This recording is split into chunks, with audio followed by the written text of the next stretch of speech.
Hey guys, a 102.464 by Nicolas Longuet at EOR. This is August 29th in qualifying.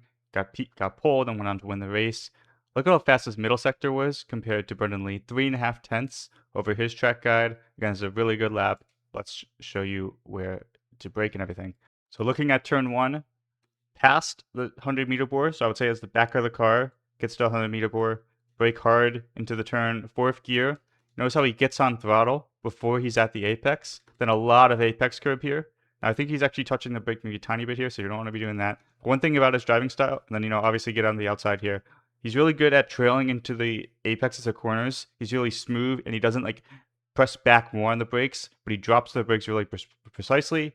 At this corner here, brake at 100-meter board, hard on the brakes. This is where he gets an insane curb. So he's down to second gear here. He's actually not ahead of Brendan Lee as he's at this point, but he's a bit close to the apex, but this exit is really good. So down to second, but really smooth on the throttle in second. So if you look back again, he dips the throttle just a bit.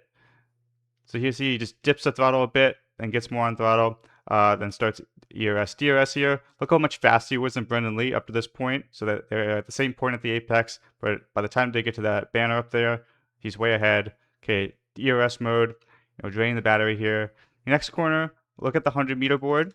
And as the car gets to the back of the 100-meter board, or maybe as it's at the middle point of the 100-meter board, that's when you start braking hard. Downhill braking zones, so you have a lot of front grip, so you can really flick the car in.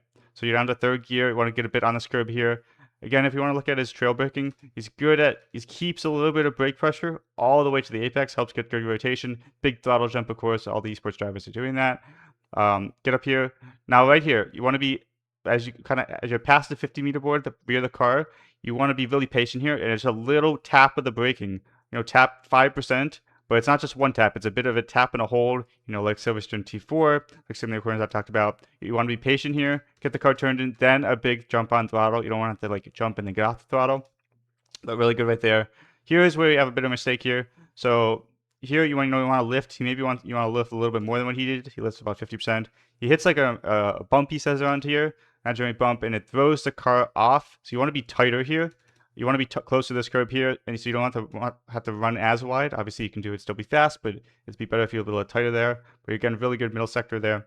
Okay, here it's just a lift as the car passes the 50-meter board down to sixth gear, maybe lift 50%. Get the car turned in. You want to touch the apex right here, so we can look at it one more time. Lift, touch the curb here, get some rotation, then look how wide he gets out here. Get out here really far wide. So I guess breaking point here maybe just before this curb ends here. So getting off the brakes and then a little bit of tap on the brakes by 50%, then a nice hold trailing into the apex. A lot of apex curb there. Look at all that curb. And get on throttle, run to the outside. That's a lap at Austria. Thanks so much for watching. Like, comment, subscribe. See ya. Bye. P2, I believe, at this point, but yeah, the lap was very good and unfortunately invalidated it. So we're looking to maybe match the delta. Actually, no, the delta is still from the 3.1, so the delta is going to be very, very green throughout the whole lap. But I'm looking to get into the top 3 positions, of course. Austria, very easy, well, easy compared to the other tracks, easy track to overtake. So if you start in the top, you have a good chance of winning. And that hairpin was just absolutely crazy. I even said it during my lap because that was just the best hairpin I've ever done on Austria in any F1 game. I think that hairpin absolutely carried this lap. As you're going to see now, the lap is looking crazy good. With a 5-5 split, we get the bump in Sector 3, which cost us around a 10th. Well, I don't know a 10th exactly, but usually if you get the bump, that's how much time you lose. But we do a really good last 2 corners as well. We get a good cut up to the white line. 7/10 up. What is it going to give us? A 4-6. Crazy. All possible. What a lap.